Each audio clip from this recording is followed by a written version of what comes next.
जब हम लोगों से बात करते हैं तो हम अक्सर दूसरों को बताना चाहते हैं कि किसी ने क्या कहा। उदाहरण के लिए, आपका दोस्त आपको कुछ दिलचस्प बता सकता है। बाद में आप यह जानकारी अपने परिवार के साथ शेयर करना चाहेंगे। इन बोली गई बातों को बताने के तरीके हैं।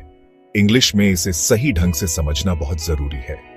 यह हमें जानकारी को साफ और सही तरीके से शेयर करने में मदद करता है।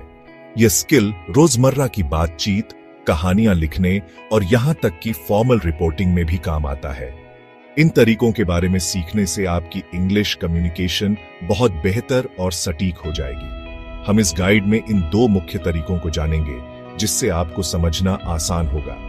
किसी और ने क्या कहा यह बताने के 2 मुख्य तरीके हैं। एक तरीके को डायरेक्ट स्पीच कहते हैं, दूसरे तरीके को इनडायरेक्ट स्पीच कहते हैं, जिसे कभी कभी रिपोर्टेड स्पीच भी कहा जाता है।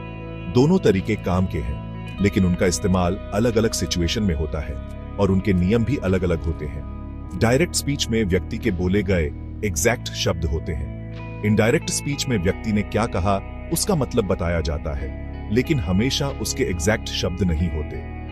यह स्पीच का सारांश या एक रिपोर्ट देने जैसा है।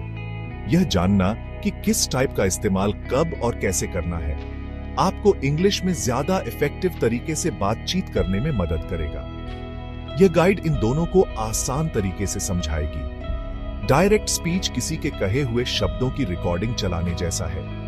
आप वही एग्जैक्ट शब्द इस्तेमाल करते हैं जो ओरिजिनल स्पीकर ने इस्तेमाल किए थे। ये शब्द आमतौर पर कोटेशन मार्क्स के अंदर रखे जाते हैं, जो कोटेशन मार्क्स जैसे दिखते हैं। उदाहरण के लिए, अगर आपकी दोस्त अन्ना ने कहा, मैं आज खुश हूं, तो आप इसे डायरेक्ट स्पीच का इस्तेमाल करके ऐसे रिपोर्ट करेंगे, अन्ना ने कहा, मैं आज खुश हूं। यह दिखाता है कि मैं आज खुश हूं अन्ना के एग्जैक्ट शब्द हैं। यह मैसेज देने का एक बहुत सीधा तरीका है। कई कहानियां और आर्टिकल्स डायरेक्ट स्पीच का इस्तेमाल करते हैं ताकि बातचीत रीडर के लिए ज्यादा रियल और तुरंत महसूस हो।